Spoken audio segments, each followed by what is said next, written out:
how important is laughter in your life and getting through the difficult times? It's massively important. I laugh at most things. I think I don't understand people that don't laugh. It just, yeah, I grew up in a family that, laughter is very important and taking the mickey out yourselves. Um, and I think I do have a lot of very funny friends. I think, yeah, for me personally, laughter is essential. I can't imagine life without it. Really, it's crucial. Mm.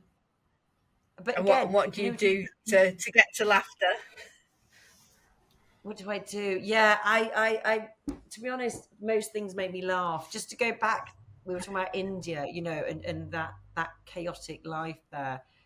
There again, you get taught an amazing lesson there because they're very funny and they laugh at all sorts. And you could be in a situation where you think personally, the way that we've been brought up in our culture, that um, you're looking at a situation that you might feel really uncomfortable with and might be quite heartbreaking to witness, and they'll laugh at it. It's very much, and you do find, like, my family are very northern working class, and you know quite challenging upbringings from both sides of my family, really. Mm. But I'm not kidding, the humor that they have, it's amazing. And I think again, it's that part of survival. I think, what is it like? I'm definitely middle class now, and obviously working in London and stuff. Everyone got really serious. Why are you so serious? It's almost like the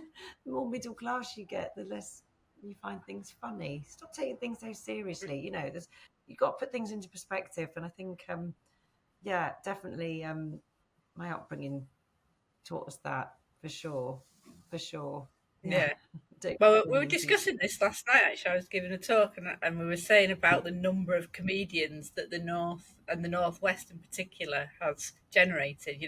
So the best comedian, Victoria Wood, Peter Kay, people Oh, like that, yeah, Sarah Millican, Carolina yeah. Hearn, all brilliant. And it is. I think there's something about having perhaps a bit of a tough upbringing, and that you do have to find some humour. Otherwise, you'd be very depressed if you couldn't see the bright side in things.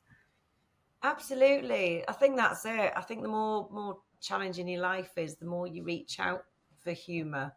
Um, it keeps people bound as well. I think that's a very important thing, especially in the working classes.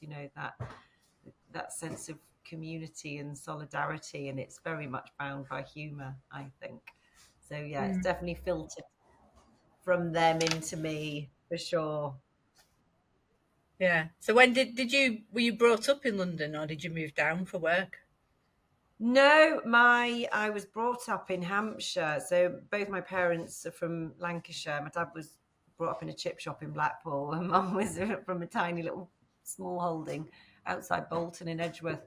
And my dad got a posh job. He worked for the I suppose it turned into the post office, but it was like pre-British Telecom days, with the proper. My nana worked in one, where they answer the phones Oh and they right, yeah, move.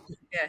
What were they called? The delivering operators. Interchange, was Anyway, it an interchange? yeah, so he got a job, kind of engineering down in the south. Ooh. And so my older brother was born up here. He was born at Preston Royal Infirmary, but me and my other brother were born down there. And um, because my mum and her sister, my nan, their mum, and her whole family they worked in the mills from about the age of sort of 11 or 12, and my nana made it to HR, so she managed to get off the factory floor, and she Wow. was adamant that my sister and her mum would should do well in life, and to do that you had to speak posh. So they were beaten with a big stick to pronounce all their T's that said things proper. And anyway, so that kind of made she that was instilled in her, that belief. And so with us growing up, we were very northern when we were very little.